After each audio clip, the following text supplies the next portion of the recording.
खाली कमरा, कमरे में कोई रहने लगा। जी प्यारे अस्सलाम वालेकुम वरहमतुल्लाहि वबरकातुहू। की हाल चाल है जी। उम्मीद है अल्लाह ताला के हुक्म के नाल इंशाअल्लाह तुसीं सारे ठीक ठाक होवोगे। अल्लाह ताला सब ते रहमत फरमाए। अज के व्लॉग दे विच मैं तुहानूं इंडिया के मशहूर अदाकार अजय देवगन और माधुरी दीक्षित के बारे च दसांगा कि अजय देवगन ने एक इंकशाफ किया कि मैं माधुरी दीक्षित जदों पहली दफ़ा देखा तो मैं अपना मूँह जला लिया। वो की तफसीलात ने उहदी मुकम्मल अज दी इस वीडियो दे विच मैं तुहानूं दसांगा। लो जी चैनल ते नवें तो चैनल नूं सबसक्राइब लाइक और शेयर जरूर कर देना। तुहाडीआं मुहब्बतां दा बड़ा शुक्रिया और नाल नाल घंटी दे बटन नूं भी दब दिया करो ताकि जदों भी नवीं वीडियो कोई अपलोड होवे उहदा नोटिफिकेशन तुहाडे तक पहुँच सके। इस तरह तुसीं मेरी वीडियो नूं दोबारा देख सकते हो। मुहब्बतां वंडिया करो। मुहब्बतां वंडण दा बड़ा शुक्रिया। अल्लाह ताला तुहानूं खुश रखे। अज के व्लॉग दे विच तुहानूं दस्सिया कि अजय देवगन ने दस्सिया कि मैं जिस वेले पहली दफ़ा माधुरी दीक्षित नूं वेखिया मैं मूँह जला लिया कि वो इन्नी खूबसूरत सी कि आम लोग तो उन्होंने चाहते होंदे सी, लेकिन फिल्म इंडस्ट्री के जोड़े लोग सी वो भी उन्होंने बहुत चाहते होंदे सी। खूबसूरत बड़ी सी, सोहनी बड़ी सी। तो वो कहते जिस वेले जो ही उहदा चेहरा मेरे सामने आया तो मैं मूँह जला लिया। वो 2019 दे विच एक फिल्म टोटल धमाल दी तशहीर दे विच एक इंटरव्यू दे रहे सी।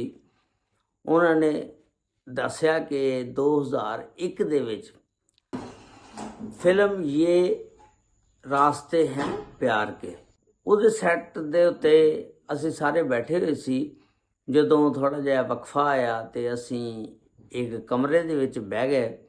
जिस वेले कमरे च बह गए तो उत्थे गप्पां शप्पां मार रहे हैं तो माधुरी दीक्षित जिहड़ी सी उधरों आ गई। दरवाज़ा उन्हें खोलिया, अंदर आ गई।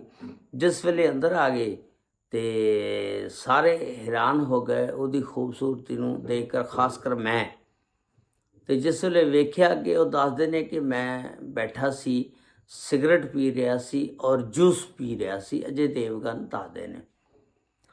और जिस वेले जो ही ये अंदर कमरे च आंदी है मैं ये वाल वेख्या, ये हुसन नूं, इहदी खूबसूरती नूं देख के हैरान हो गया। और मैं जिहड़ी सिगरट सी सीधी पीनी सी लेकिन वो उल्टी मूँह नूं ला ली। जिस वेले जिधरों अग बलदी सी यानी सुलग रही सी सिगरट, वो हिस्सा मैं मूँह नूं ला लिया। जिस वेले लाया तो मेरा मूँह ही जल गया।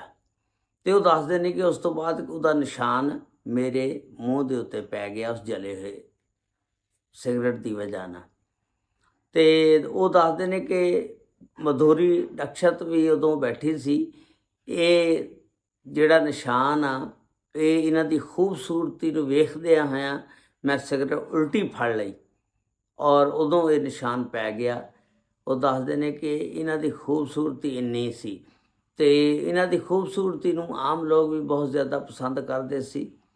ते ये जिहड़ी माधुरी दीक्षित आ सन 1967 दे विच पैदा होईआं सी ते दूसरे जिहड़े अजय देवगन सी ये 1969 दे विच पैदा होए सी। ते अजय देवगन ने फिर जिहड़ी शादी आ ये अदाकारा काजोल नाल 1999 दे विच कर लई सी।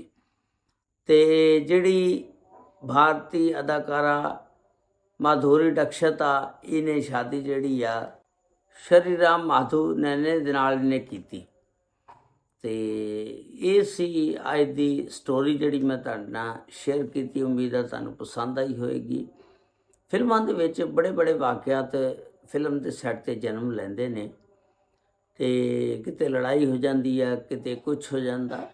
तो ये भी एक वाकया सी जिहड़ा कि अदाकार अजय देवगन ने सुनाया।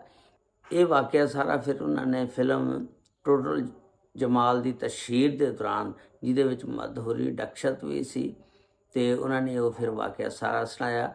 और फिर इस वाक़े नूं सुन के ਜਿੰਨੇ ਵੀ ਲੋਕ ਸੀ ਉੱਥੇ ਬੈਠੇ ਸਾਰੇ ਨੇ ਜ਼ੋਰਦਾਰ ਕਹਿਕਾ ਲਗਾਇਆ, ਦੱਬ ਕੇ ਖੁੱਲ੍ਹ ਕੇ ਹੱਸੇ।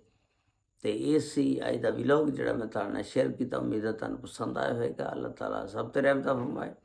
अस्सलामु अलैकुम वरहमतुल्लाहि वबरकातुहू।